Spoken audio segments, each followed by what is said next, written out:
easy lang. Uy.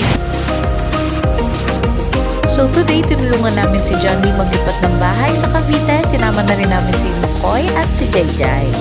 Padaan pa nga dito sa coffee shop, Kapepe. First night naman namin dito sa Four Seasons Resort. Ayan, 2 bedrooms. Kasya siguro hanggang 10 pax dito. For only 2,500, nakapag-overnight na kami dito sa Four Seasons Resort. Instagrammable din ang kanilang pool. May video, okay? And pet friendly. Marunong na siya sumunod. Ganda. Ganda ng posing. Ay, grabe. Ay, iba. Naghihirap ka ng iyong damdamin. Nagmamahal pa rin sa'yo. Limunin ang ika'y hindi ko magawa. Hindi dahil ako nagbabago.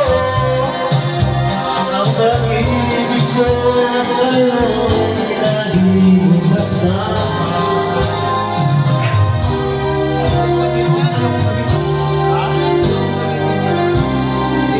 Masunod tayo kung ikaw ang kasama. Sana hindi natapos pa. Yan si Makoy. Jay. Walang nais. Makoy.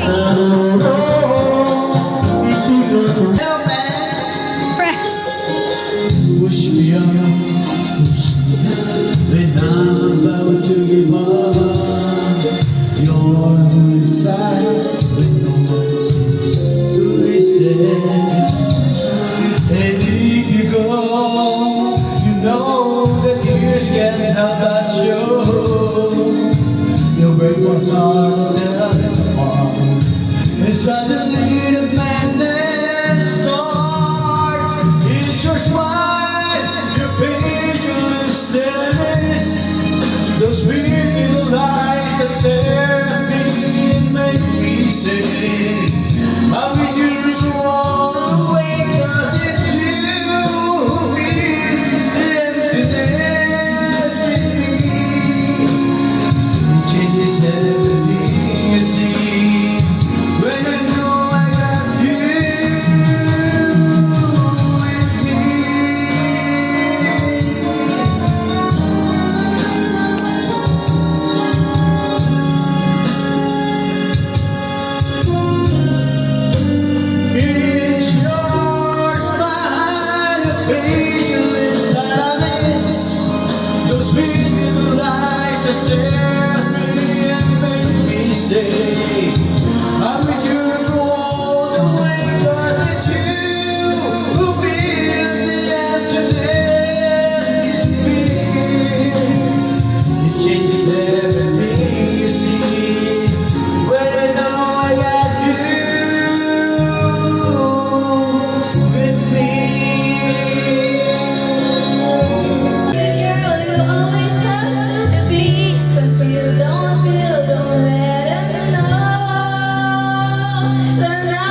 Aakyat tayo sa grotto. Pasok tayo rito. Hindi ko alam kung ilang steps to. So kaming mga vloggers, hindi na kami sanay mag yung physical activity. Ngayon, ito yung first time ko ulit na medyo magpapagod. Baka mapagod ako dito, pero ayos lang. So guys, baka mapagod tayo na ito. Akitin natin to. Akitin natin to, ha. Sige, ito yan. Let's go.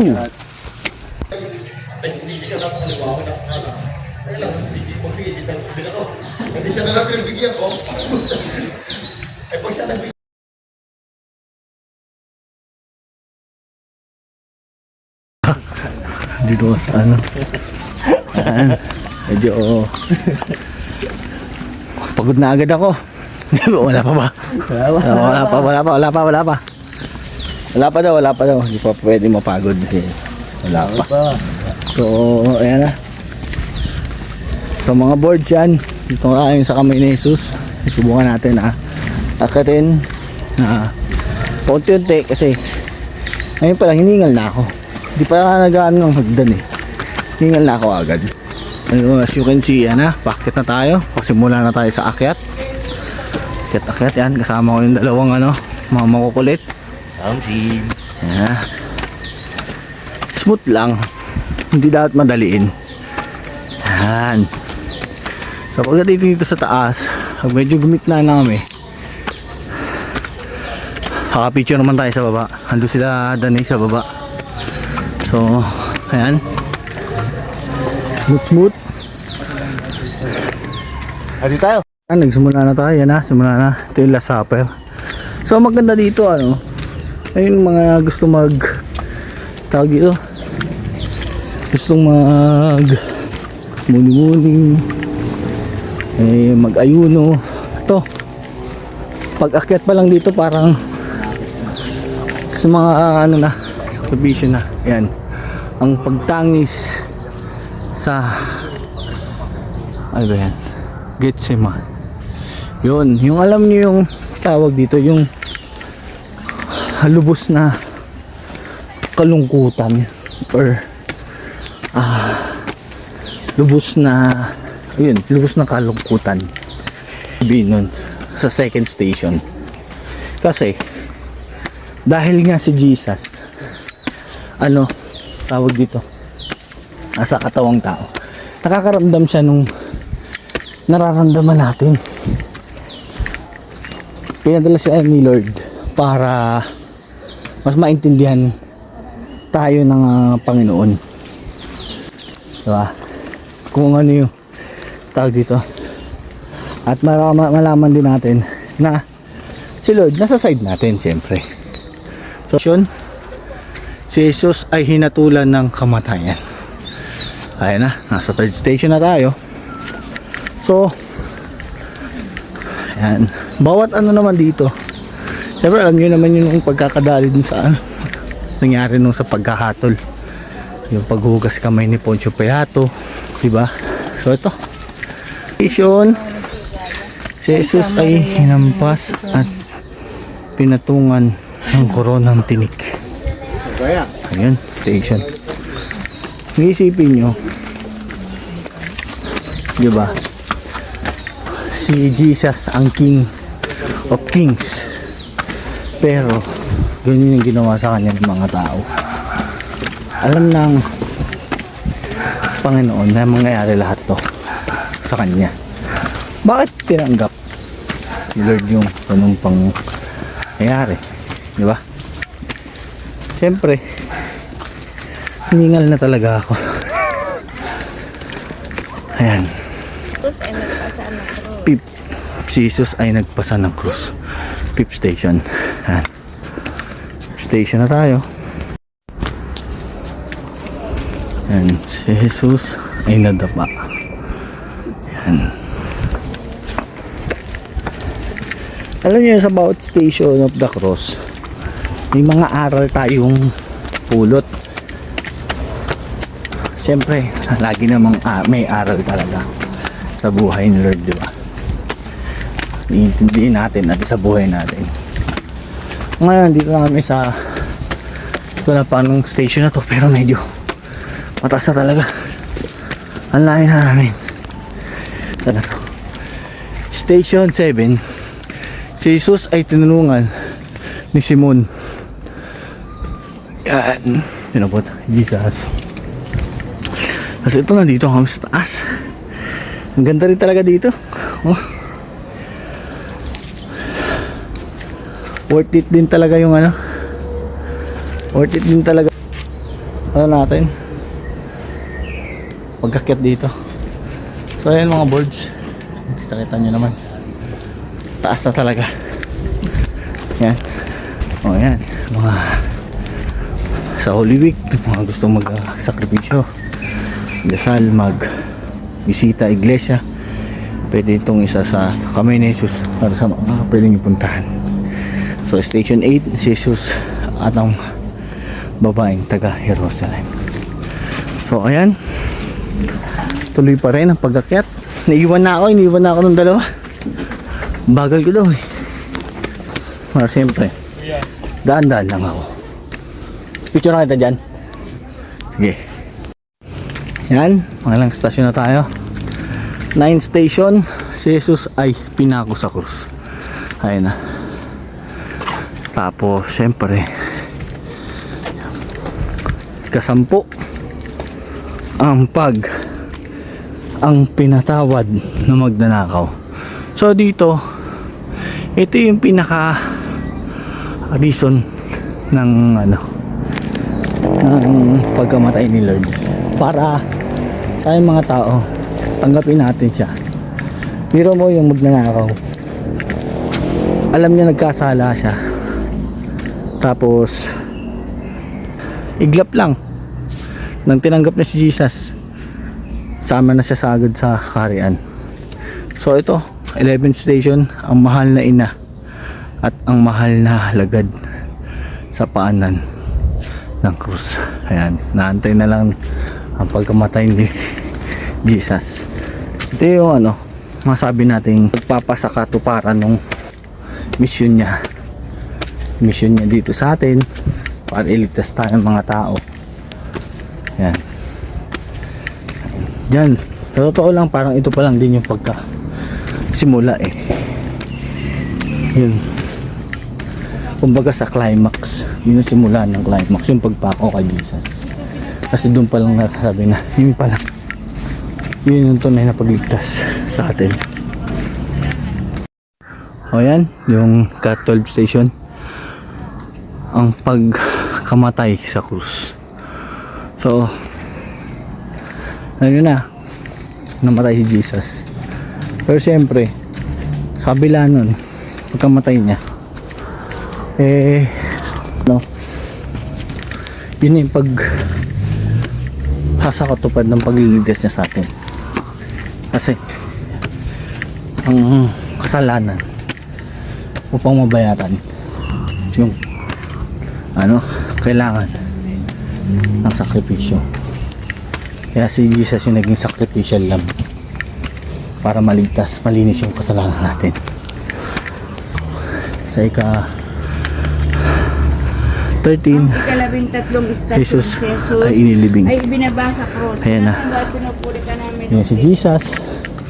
Siyempre, ito yung pagkakasakatupad ng lahat. Si Jesus ay muling nabuhay. So yan, mga birds, yung pagkabuhay muli Jesus, ito yung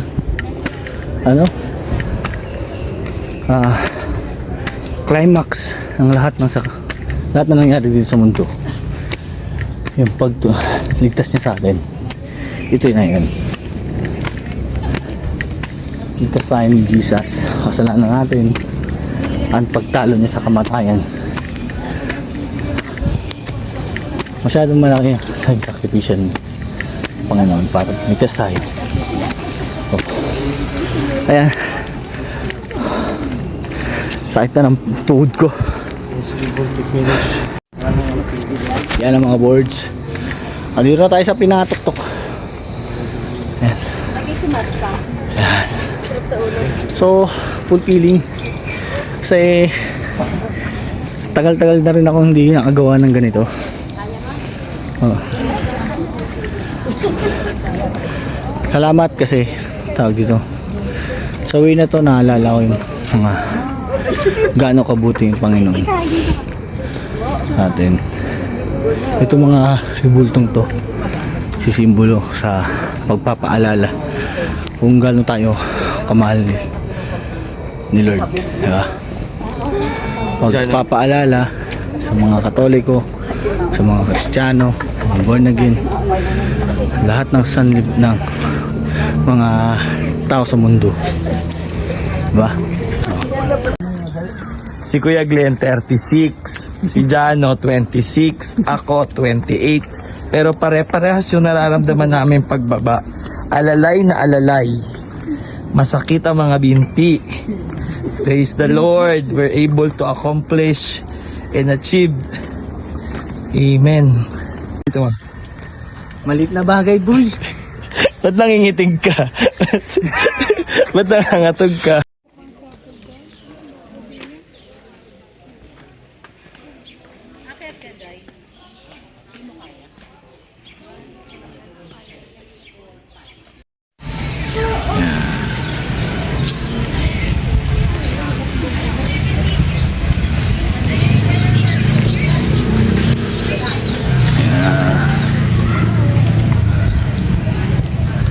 Yan, Noah's Ark, Garden of Eden.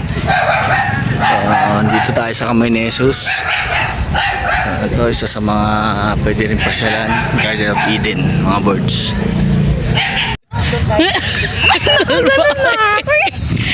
Natawa na ako.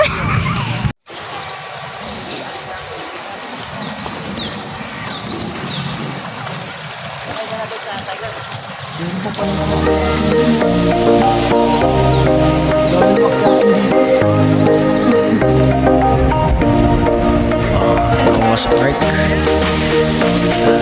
Sila busy sila ngayon, picture, konting gala,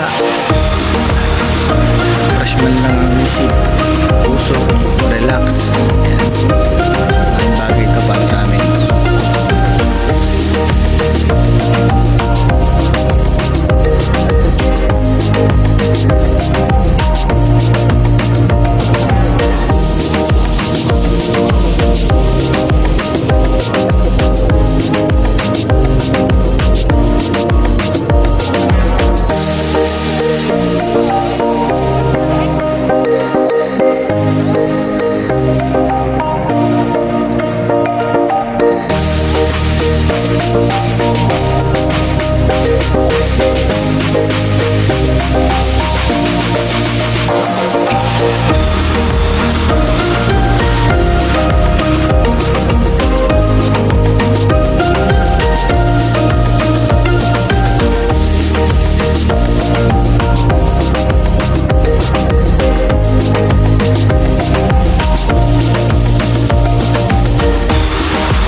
Nang.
For the content.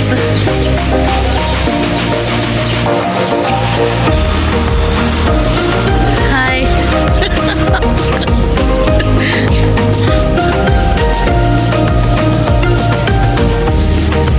Ito yung mga tambay dito. Hi. Say hi, guys. Hi, guys. For the content.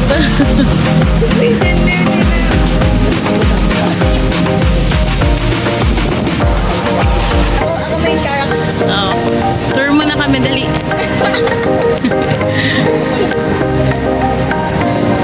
Salita ka, Glenn. Hello guys, hello board. Nasaan tayo? Malapit sa Batangas. Wala hindi namin nakalain.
Batangas. Kanina nandun kami sa Laiya. Ngayon nandito ang Mistaan. Mamaya, ewan ko saan kami napadpad. Napapadpad. Kasi ang dami. Kaya video mo. Ang real vlogger po namin is... Ang real vlogger is siya. Tamo, ginagawa akong assistant, diba? Videographer, photographer, assistant. PA. PA. O, diba? Pati si Ninong Glenn. Ginaganon-ganon niya po. Ginawang camera. Ang labit mo mga food vlog. Hindi pala. Buyaw pala yan. Grabe naman yung vlogger na yan. Masyadong na ano, Demanding. banding. Kaya isa ulitin pa natin. Ang init, pababa-paakyat. In fairness guys, maganda yung loob ng simbahan. Malaki. Tour mo ako sa loob. Pero yung patience ko po, ganito lang. Kaya natin siya. Si Kuya Janle. Si Kuya Janle.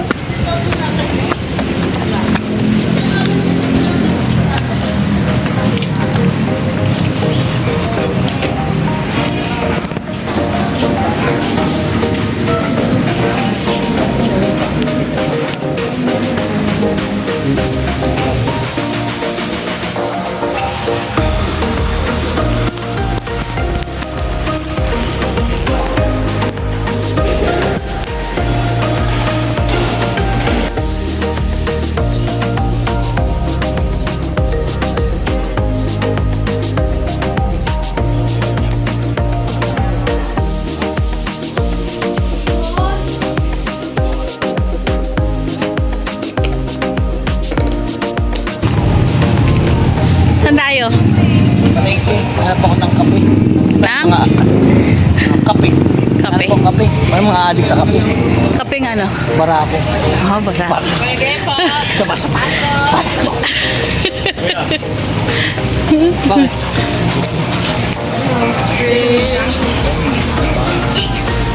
May 100 pala si...